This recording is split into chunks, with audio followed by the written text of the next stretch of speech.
tell us if we're dialed. Are we dialed into the right setting?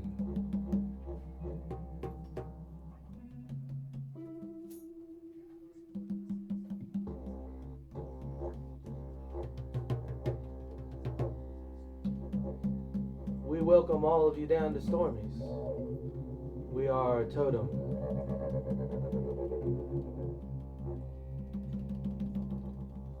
As we let this little vehicle we created up here start to rise out of the mud, you have to welcome in to the left of me Mr. Chuck Mahar from Sound Source. He's gonna bubble a little guitar, pick a little heartstrings. Back here, under the canopy of percussion instruments from all around the world, we have Hare by the Bay.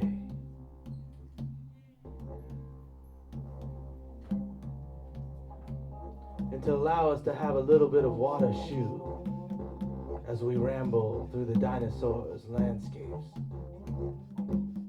And we hop and we pick and we patter like a kangaroo. It could be only one thing. It's an Australian didgeridoo. Welcome, good friend of mine, a core member of the Totem tribe, Mr. Pape.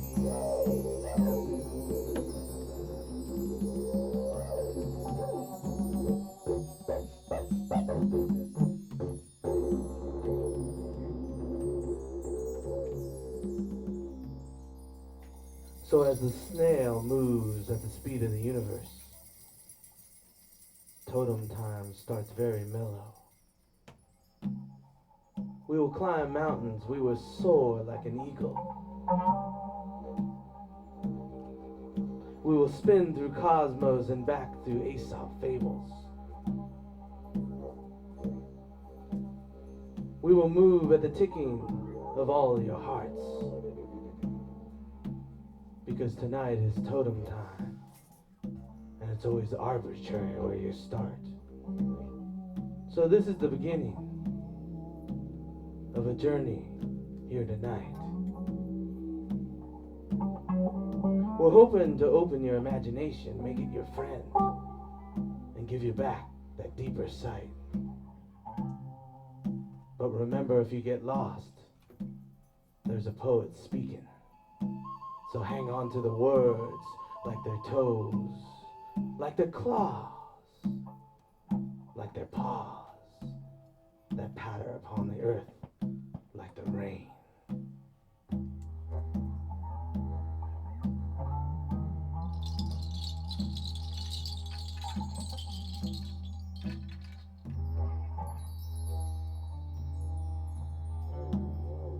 But remember, the Totem crystal ship can melt into iron and ore. It can become a tiger, a lion, a tortoise,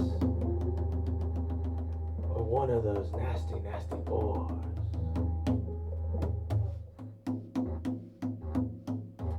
But tonight we're going to tell you a few fables, ones that have been buried under the rug. Ones we're going to start searching for. And we're going to be gentle. We're not going to pull.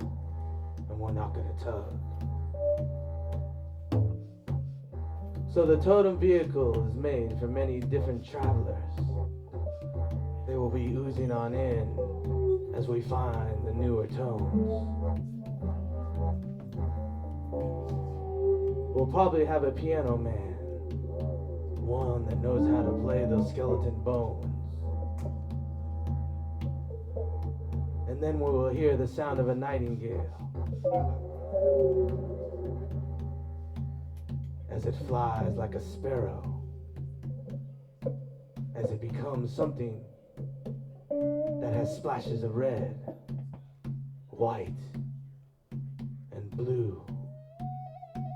And then it will become an arrow.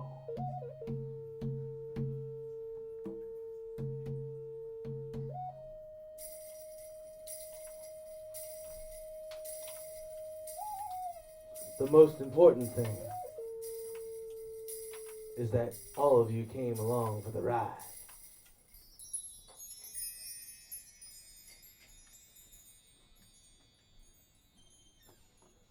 So you have to take your hands, like your imagination, and start to play with your insides.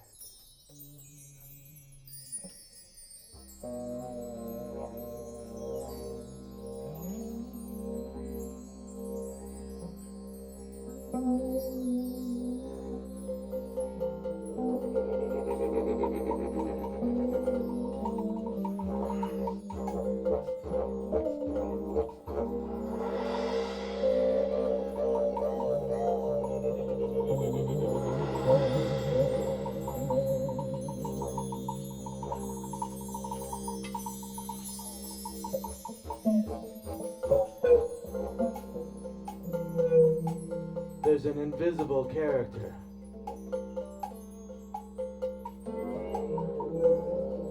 with veins of willow wood.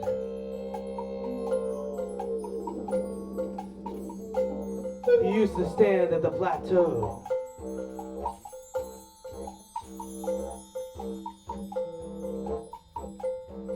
and tell a few fables.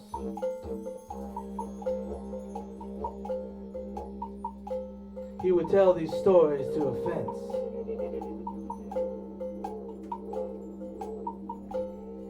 And then one day, it just didn't make any sense. So we'd hear all the different sounds. He brought them into town. He would hit golden bowls. You know, the kind that glimmer in the sunshine.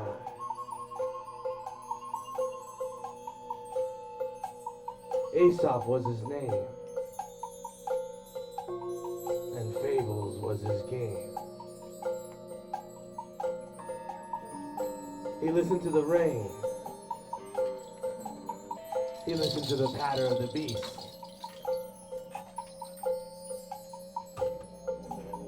He would listen to something different.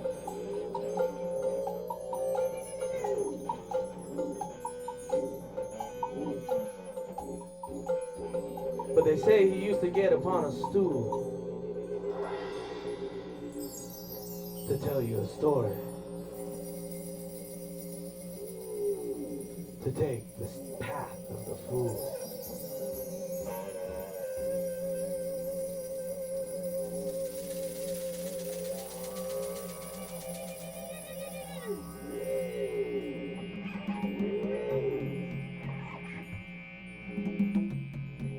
So he grabbed the power of the raven.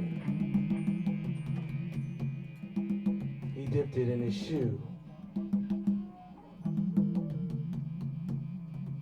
He grabbed the power of the meadowlark.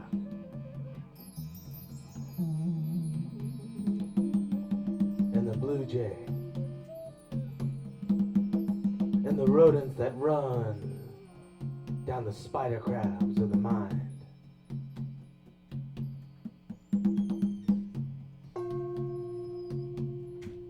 But most of all, he had a silver tooth. And when he removed it, it became a needle. One that he started to make a quilt, and it was built of truth.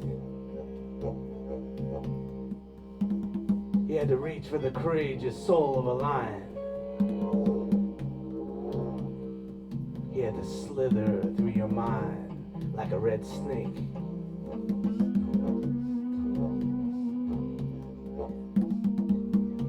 But it was all creativity to explain this life and what is at stake.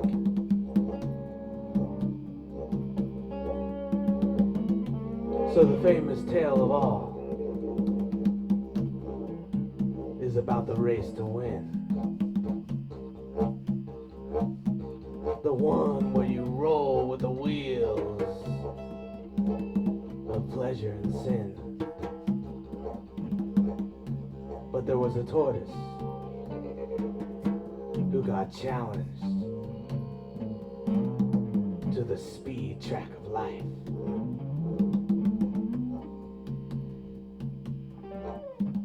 He took it on because he was a compass.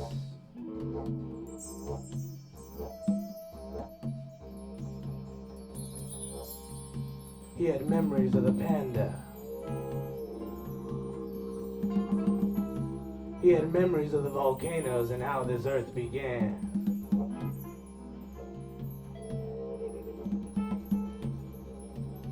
He didn't even look forward with his eyes, because he didn't need to stare. Because he was challenged to a race to the finish line from a gray tinted Hare.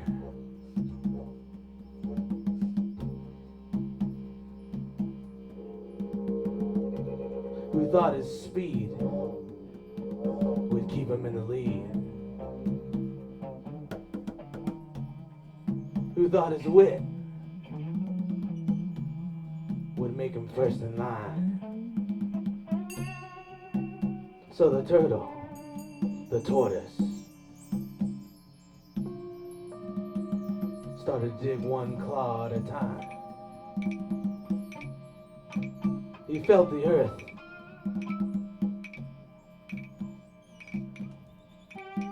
He felt the dripping of the blue, glary wine. And as he started to travel, he didn't look too far ahead. He just looked at the pathway. He didn't even think about his bed. He walked with the totem time. He's telling you the story. Sometimes with a little verse, and sometimes with a little rhyme. But the Hare went off the party. He got distracted by the glow of the stars. He got distracted by the Rolls Royce. You know, those expensive, flashy cars. He got distracted by the wine that drips from the yellow moon.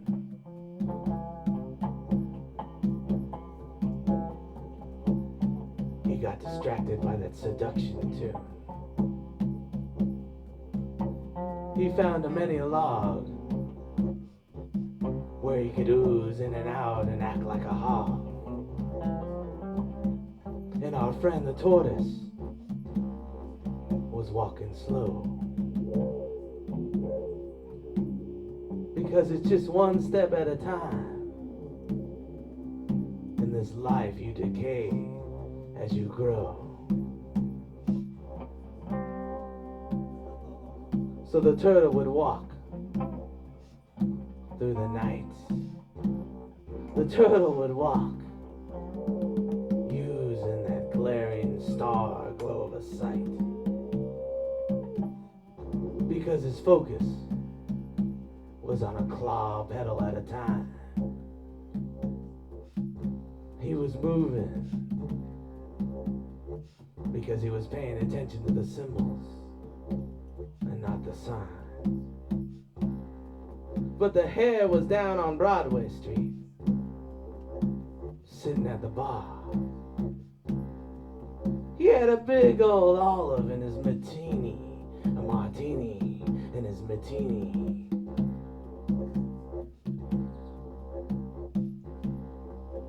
He was trading coins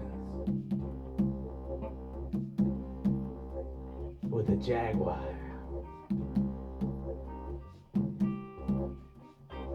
He was giving it all away until he pulled the Ace of Hearts. It reminded him of the red bead in his chest. It reminded him he had to do his best. So he cruised from Broadway back to the Colorado Rockies, where he spotted the turtle, the tortoise, just climbing one step at a time, just finding volcanoes' rhythm tasting the bitter sweet of the lemon and the lime. And when he saw it, he only reached the first mountain. Cause did I tell you it's a cross, bending in the road. It's the one that's carrying all this United States globe. So you may ask yourself, what is the path from New York City to the Chico sun? The tortoise only knows that, because the love has become one.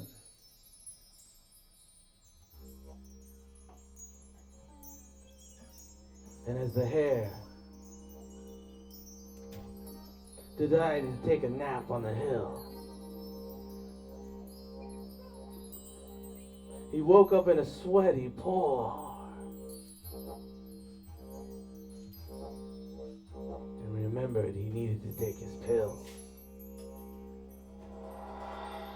The ones that would get rid of his morning drunken haze, so he could get back in that race and start to blaze.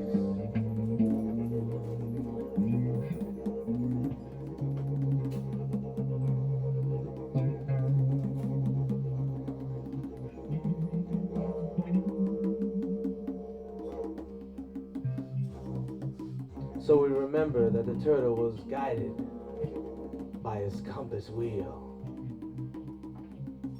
He just felt that reptilian blood in the way he feels. So he stepped from mud ball to pebble to stone. He traveled forward. He felt all the work and the labor in his bones.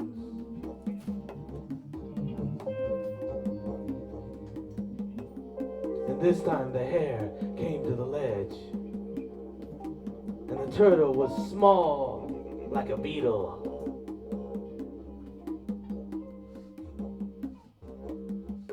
So the hare just jumped off the ledge and started tearing and running and shredding across the field.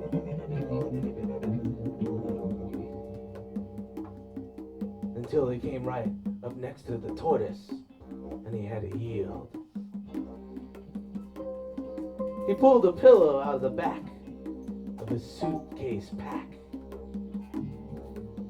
He put it on the ground, and he started to take a nap. He started to cackle.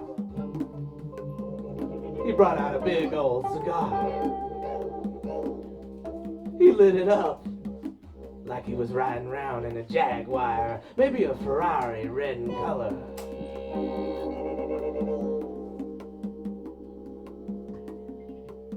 As the tortoise started moving slowly and cruising at a constant speed. And if you listen to Ray by the Bay over there, I bet you all can see the tortoise and how he's moving slowly. And you don't need a lot of speed. Just in a gentle pattern, footprints upon the earth. But if I hand the hare to Chuck, he's gonna tell you what that guy is doing.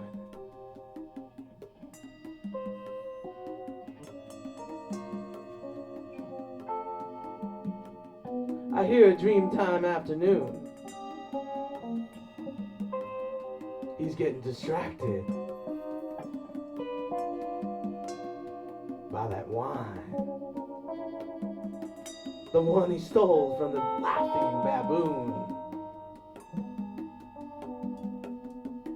And he's sleeping through layers. He's almost dead in sight. And guess what? The turtle is still moving through the night. He's moving like the patterns of the celestial stars. The one pat is ringing like bells that heal all of our human scars. Because they're metallic in nature. They hum like the gateways of your heart. And if you feel it, I think the totem is settling in. And all of you who came to join us are gonna play your part. But since this is an Aesop fable that is widely known, I bet we can end this one with a turtle tone. One that shimmers like a golden ball as he finishes the passing line. You may ask, where's the Hare? I think he drank a little too much wine. He's left in the dust. He's not feeling the love I know you're feeling out there. He got left with a little spare change and a little lust.